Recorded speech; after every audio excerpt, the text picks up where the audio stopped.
Wow. Well, thanks for having me. Good to be here. Good to worship the Lord with you guys. Sounds like you guys have been having a lot of fun on the journey that the Lord has been taking you. Going through the Gospel of John. What a beautiful story of the Lord's who he is, and it will come back if I just keep on talking. I almost started to raise my voice, and then I thought if I do that, it's going to shout if the mic comes back on, so I won't do that. The Gospel of John is one of my favorite. See, as soon as I do that, it's one of my favorite passages because there's so much that allows us to see the deeper ways of the Lord.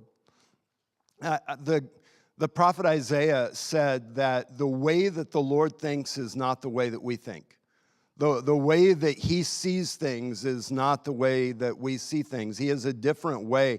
So as high as the heavens are above the earth, so are my thoughts higher than your thoughts, and my ways higher than your ways. And the Gospel of John shows us that in some beautiful, beautiful ways. So in Chapter 7, which we had some pieces of that read, I want to point out just a few of the differences between the way that God sees things and the way that we often see things. I had a few different thoughts of what to call this, but I called this how to be popular like Jesus. Jesus' popularity is a little bit different than ours. In Chapter 7, I'm going to be in verses 3 through 5, says this, "So his brothers said to him, 'Leave here and go up to Judea, that your disciples also may see the works you're doing. For no one works in secret if he seeks to be known openly. If you do these things, show yourself to the world,' for not even his brothers believed in him." It's interesting, Jesus' mindset.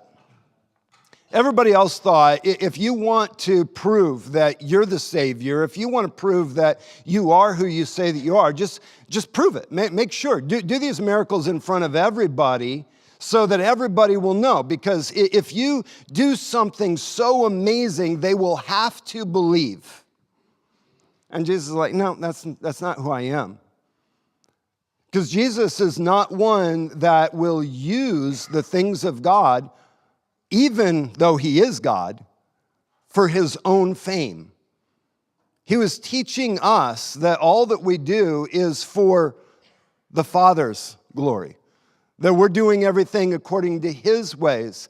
And God has actually released an invitation. It's the beautiful thing about the God that we have is he doesn't actually force us to believe him. He offers something to us, and we get to choose whether we do or not. We're just singing about miracles and signs. He's the miracle worker. He does these astounding things, and sometimes we hear about the miracles that God does. There's this prayer I've heard so many times. I've prayed it a number of times myself.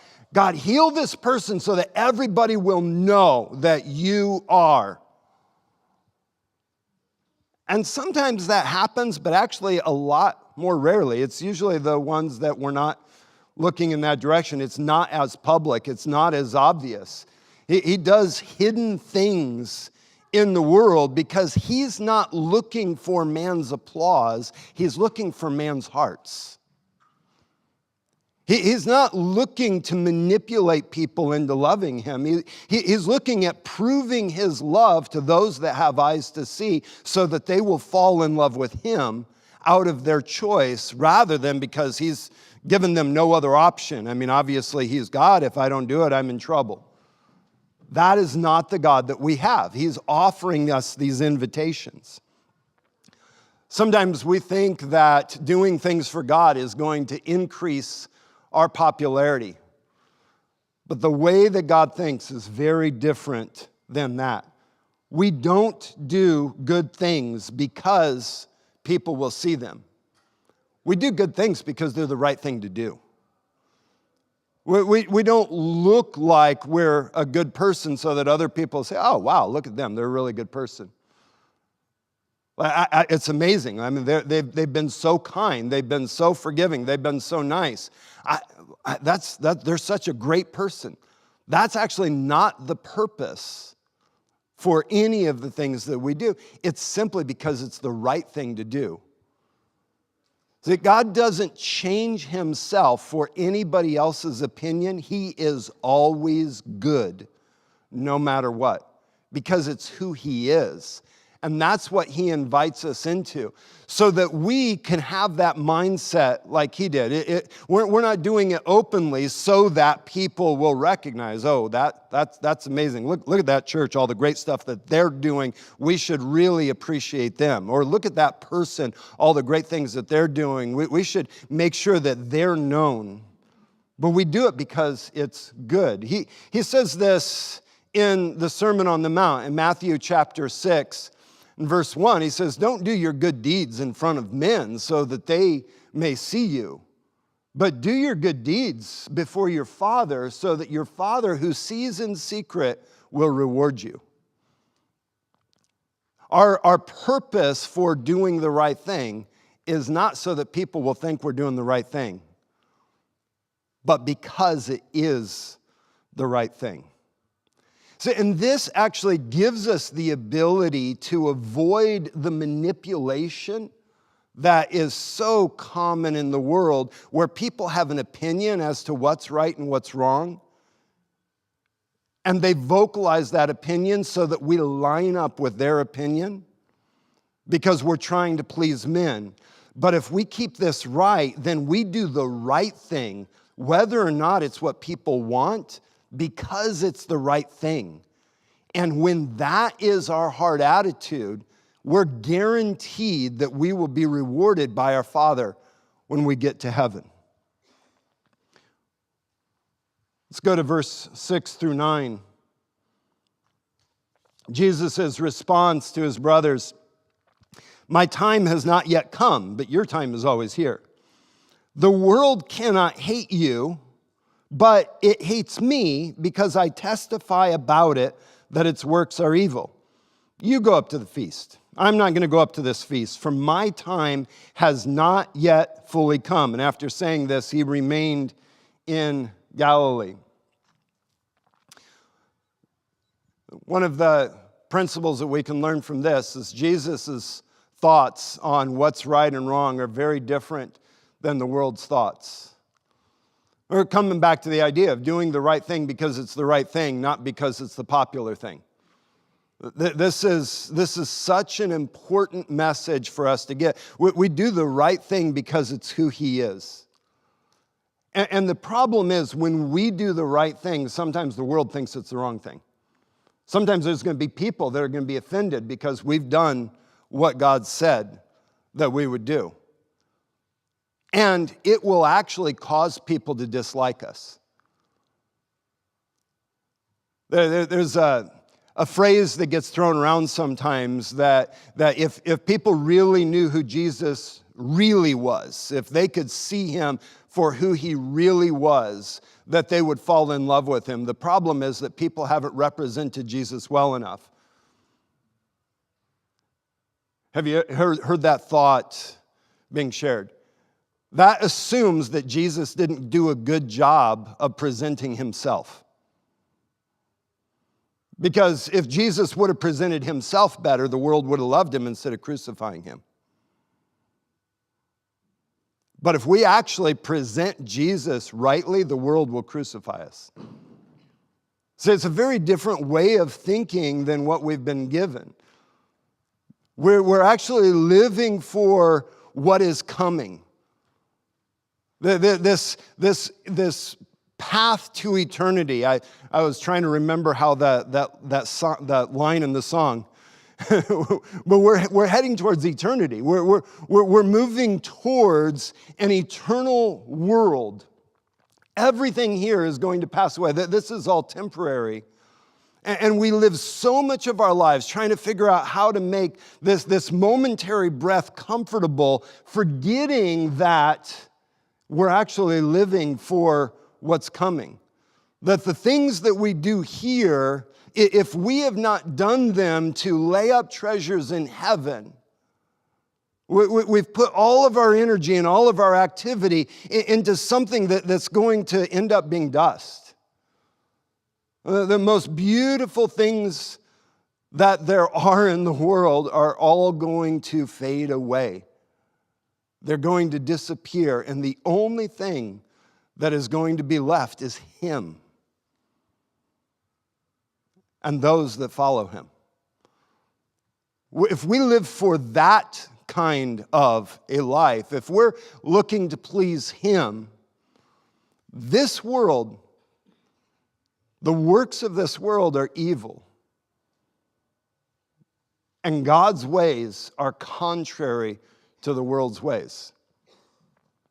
I mean, I could go so many different rabbits that I want to follow. Those little rabbit trails, they're so much fun. Trying to stay on track because I know I have a period of time. Don't follow the rabbits. I might be like Teddy. You're going to have to pray for me to come back in 10 minutes, and maybe it'll happen. We have to live according to a different standard. Peter says this. If you have your scripture, I'm going to go to 1 Peter chapter 4. Keep a finger in John because we're coming right back. 1 Peter 4, verses 3 through 5 says, "For the time that is past, or past, what was before, what was yesterday, not now, not tomorrow, what was yesterday, the time that is past suffices for doing what the Gentiles want to do, for those that are unbelievers, those that don't live according to the ways of God. Living in sensuality, passions, drunkenness, orgies, drinking parties, lawless idolatry. With respect to this, they are surprised when you do not join them in the same flood of debauchery, and they malign you. But they will give an account to Him who is ready to judge the living and the dead." You start making a stand for righteousness, it reminds people of the conscience that they have taught themselves to ignore. And that's the reason they crucified Jesus. Because they couldn't handle, they knew what they were doing was wrong, but they had convinced themselves it was okay. Because we can always convince ourselves that we're okay, that we're doing the right thing. We always have our arguments and our excuses and our ways of getting around it. But when we actually see God, it confronts our ways of thinking. When we represent Him well, it confronts people's ways of thinking. And they're forced into a decision, either follow or go back into deception. And that deception will either be to ignore or to get angry and try to remove us so that they don't have to be convicted for the way that they're living. Let's go on to back in John chapter 7. We're going to look at verses 10 through 13. "But after his brothers had gone up to the feast, then he also went up, not publicly, but in private. The Jews were looking for him at the feast and saying, 'Well, where is he?' And there was much muttering about him among the people. Some said, 'He's a good man.' And others said, 'No, he's leading the people astray.' Yet for the fear of the Jews, no one spoke openly of him." All right, here's the thing about the God that we follow, Jesus, this life of Christianity. There's a lot of opinions as to what it actually is. There's opinions as to Jesus or Christianity. Well, it's a good way to be a good person. Well, he's a good man. Oh, that's crazy. Like, don't have anything to do with Christianity. I mean, look at all the trouble that they've created in the world. They have this idea like they're the only ones that are right. Because, if there is no truth, then anything is true. But if something is true, then that means something is not true. And people don't want to admit that because they like to think that they're right. Realizing that there's only one way to the Father, That without the forgiveness that comes through the shed blood of Jesus Christ, that there is no life, there is no salvation. I mean, that's confronting. That's mean to someone that refuses to believe truth. And so the world is still having the same things that they were saying about Jesus. Oh yeah, it's just a good teaching. No, that's leading people astray. It's causing problems. C.S. Lewis said this about Jesus in his book, Mere Christianity. I am trying here to prevent anyone saying the really foolish thing that people often say about him, about Jesus. I'm ready to accept Jesus as a great moral teacher, but I don't accept his claim to be God. That is the one thing we must not say. A man who was merely a man and said the sort of things that Jesus said would not be a great moral teacher. He would either be a lunatic on the level with the man who says he's a poached egg, or else he would be the devil of hell. You must make your choice. Either this man was and is the Son of God, or else a madman or something worse. You can shut him up for a fool. You can spit at him and kill him as a demon, or you can fall at his feet and call him Lord and God. But let us not come up with any patronizing nonsense about him being a great human teacher. He has not left that open to us. He didn't intend to. So this is why the world hates us, because it doesn't want to admit that there actually is truth. This is one of the things, the themes you're going to see throughout the Gospel of John as you continue your reading and your study. It's about what is truth. And Jesus, he gives the answer in chapter 14. I am the way, Jesus said. I am the truth, the life. The truth is a person. And that truth is real. And it confronts every single person. We're either going to have to decide that Christianity is a nice little thing that we can do so that we can be with our friends, or it's actually life and death, and take it seriously. Because thinking that this is about something other than life and death, that Jesus was something other than God, you're going to have to, if you're honest with yourself, you're going to have to say that the Bible is not true.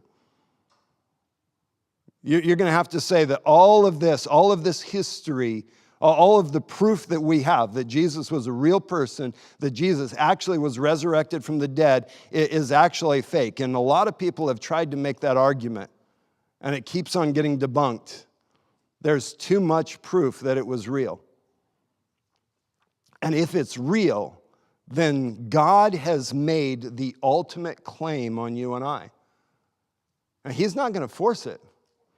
Because he's not going to force your hand. He's not going to make it so that you have to do it. You get to choose. But here's the problem with making a choice. When you choose one thing, you choose not to have another thing. You can't have both. You can't have the world and Jesus. It's one or the other. And that's why Christianity is so difficult. Verse 14. About the middle of the feast, Jesus went up into the temple and began teaching. The Jews, therefore, marveled, saying, "How is it that this man has learning when he's never studied?" And so Jesus answered them, "My teaching is not mine, but his who sent me. If anyone's will is to do God's will, he will know whether the teaching is from God or whether I'm speaking on my own authority. The one who speaks on his own authority seeks his own glory, but the one who seeks the glory of him who sent him is true. And in him there is no falsehood." And Jesus makes a really important piece. You will not actually be able to understand the truth about Jesus until you've decided that you're going to do the will of God. Until you've made that decision, it doesn't make sense. Remember what you thought about Christianity before you decided to become a Christian? I mean, it's weird. It doesn't make any sense unless you're decided that you're actually going to do God's will. And here's the beautiful thing. The way in is the way on. Continuing with Jesus, it requires, if you're going to understand God, the only way that you're going to understand how God operates in your life is having already made the decision to do His will before you understand.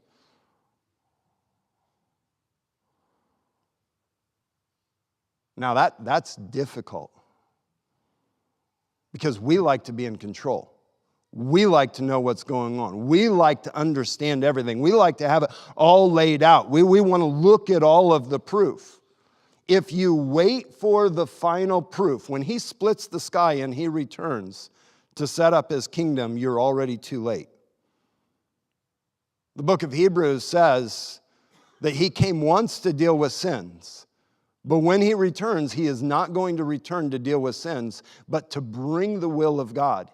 At that moment, there will no longer be an opportunity for anyone else to make a decision. You've got to make the decision now. And then you'll find out whether or not it was true when He returns. This is why we call it faith. This is why we call it trust. And if you've decided to follow God's will, there's something in your heart that's saying yes. And if you haven't decided to follow God's will, there's something in your heart saying, yeah, there's got to be another way. There's got to be another way of thinking about it. There's something else here. And you will begin to argue about the ways of God. Paul talked about this in 1 Corinthians. 1 Corinthians chapter 2, verses 12 through 15. Paul says, now we have received not the spirit of the world, but the Spirit who is from God, that we might understand the things freely given to us by God. And we impart this in words not taught by human wisdom, but taught by the Spirit, interpreting spiritual truths to those who are spiritual. The natural person, Paul talks about the natural person. He's talking about the person that has not decided to follow Jesus, that has not had the Spirit of God come and make them into a new creation. What the Bible calls born again in John chapter 3. So anybody that hasn't had that experience, that's the natural person. The natural person does not accept the things of the Spirit of God, for they are folly to him. They're foolish. That's just stupid. The idea, I'm going to trust something that I don't see, that I can't quantify, that I can't prove. Like, that's stupid. That's the natural mind. That's the way of thinking that does not have the Spirit of God. They're folly to him, and he's not able to understand them because they're spiritually discerned. The things of God can only be understood through the Spirit of God.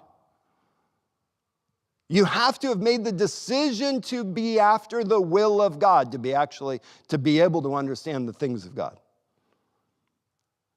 The spiritual person judges all things, but is himself to be judged by no one. See, Jesus is different than us. His ways are higher than our ways. His thoughts are higher than our thoughts. Back in John chapter 7, verse 24, do not judge by appearances, but judge with right judgment. Now, this comes right to the heart of this whole issue. If we only judge by what we can perceive, we're going to miss it. Judgment has to come through faith, not through perception.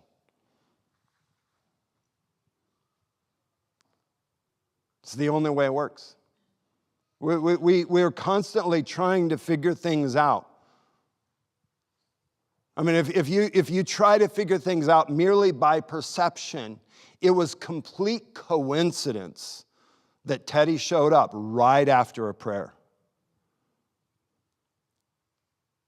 It was complete coincidence that I woke up one day having been a drug addict, falling asleep, high on drugs, and woke up the next day completely different and had no desire to do drugs. And a complete personality change. My moral standard completely changed. And now I'm feeling the presence of God and I'm going after him. When I've OD'd on more drugs than most of you can name. That doesn't make any sense. And so many of you, you've got your own stories. If we're just trying to figure this out by appearances, it's not going to work. What's the right judgment? The right judgment is there's more to this world than what we can perceive in the physical realm. There is a spiritual world that is true, and God is spirit. And those who worship him must worship in spirit and in truth. Things are spiritually discerned. This is the important piece. If we don't get this, we've missed the whole point. And it's one of the ways that Christianity has been polluted through the ages is we keep on reducing it to something that can be understood by the mind of man. As if man's mind was big enough to comprehend the God of the universe. Like if your God is small enough that you can actually understand him, get rid of that God and find the real thing. Because you've got the wrong God. Because if he's small enough to fit in your mind, he's not worth being worshiped because he's smaller than you. If there's no mystery, if there's no place where you're like, I don't get it, you're either ignoring God or you haven't met him. Because you cannot discern with appearances alone. You have to discern by the Spirit. Verse 31, and we'll end here. Yet many of the people believed in him, and they said, when the Christ appears, will he do more signs than this man has done? We may not be able to see God directly. But we can look around and we can see God everywhere. Those miracles that happened, that person you prayed for that did get healed. But what about the one that didn't get healed? Yeah, that happens as well. There will come a time when every wrong will be made right, but we don't live in that time yet. But sometimes wrongs get made right. Sometimes lives change. Addictions get broken. Miracles happen. Cancer is removed. People come back from the dead. Like all this, we could go through testimony after testimony after testimony. There is the recognition of the activity of God, even though you can't see God. And some of you, there's that thing that's in your heart that you know that he's real because you can feel him. You've heard his voice. The works that he's done testify to his reality. Believe the works. Because if you get caught up in the argument of trying to prove it by appearances, you're going to miss it. Because our God is different. He doesn't force himself by showing himself to the whole world in such a way that there's no way that we could ever doubt. He leaves the option for us to choose, yes or no. I'm actually going to follow or I'm not going to follow. Because his ways are not our ways. And his thoughts are not our thoughts. And so the question that you get to answer is, are you willing to do the will of God? Have you decided to submit to God's will, even if you don't understand it? Are you actually going to follow him? Or are you going to try to figure out how to make this life a little bit more comfortable, just in case, it's not true? Because if you decide to follow him, there's an adventure that comes where he makes himself real to you. And that's the invitation that we've been invited into, and that's the invitation that we get to give. So, I don't know, do you want to close this?